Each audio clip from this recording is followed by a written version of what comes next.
নমস্কার বন্ধুরা, দেখুন এখানে কটা পাকা পটল নিয়েছি। পটলগুলো এইভাবে মুখ কেটে নেব, ভালো করে ধুয়ে নিয়েছি পটলটা আর কি।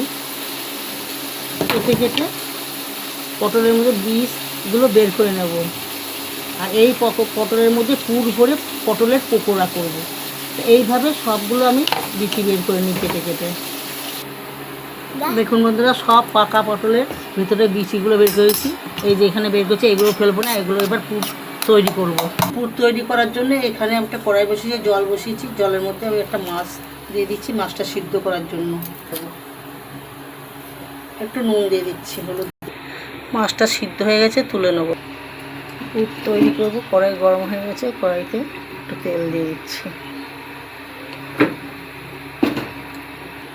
তেল গরম হয়ে গেছে, কুচানো পেঁয়াজ দিয়ে দিচ্ছি তেলের মধ্যে। নেড়ে চেড়ে ভেজে দেবো। ভাজা হয়ে গেছে, এবার আদা আর রসুন থেতো করা দিয়ে দিলাম। আর একটু নেড়ে চেড়ে ভেজে নেবো। আদা রসুনটা ওটা দিয়ে দিলাম। কাঁটাগুলো বেছে নেব।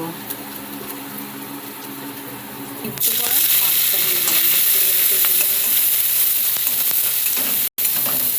পটলের ভেতরের শাঁসটা মিক্সি করে নিয়েছি, দিয়ে দিলাম। একটু নেড়ে চেড়ে ভেজে নেবো ভালো করে। নুন, হলুদ গুঁড়ো আর জিরের গুঁড়ো দিয়ে দিচ্ছি একটুখানি।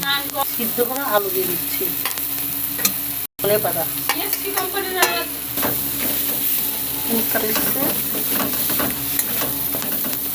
আর একটু রান্না করে নেবো। পকোড়া ভাজার জন্য বেসনটা ফাটিয়ে নেবো, তাই এখানে নুন দিয়েছি, হলুদ দিয়েছি আর একটু গোলমরিচ গুঁড়ো দিয়েছি।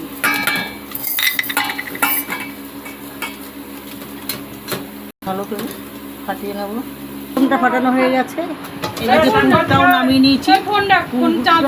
আমি পটলের মধ্যে ভরে নেবো এইভাবে।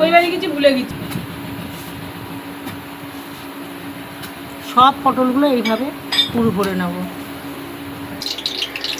সব পটলগুলো এইভাবে পুর ভরে নিয়েছি। এদিকে কড়াই ধরিয়ে তেল বসিয়ে দিই। একটু গরম তেল এই বেসনের মধ্যে নিয়ে নেব।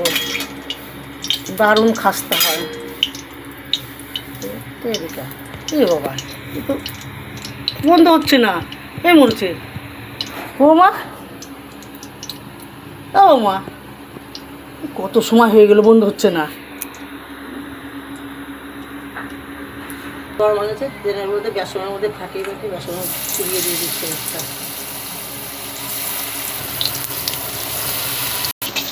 এইভাবে লাল লাল করে ভেজে নেব। পাকা পটলের পকোড়া সুন্দর লাগছে। পাকা পটলের পকোড়া এইগুলো হয়ে গেছে, তুলে নিচ্ছি। আর বাদ বাকিগুলো এইভাবে ভেজে নেব। খেয়াল করে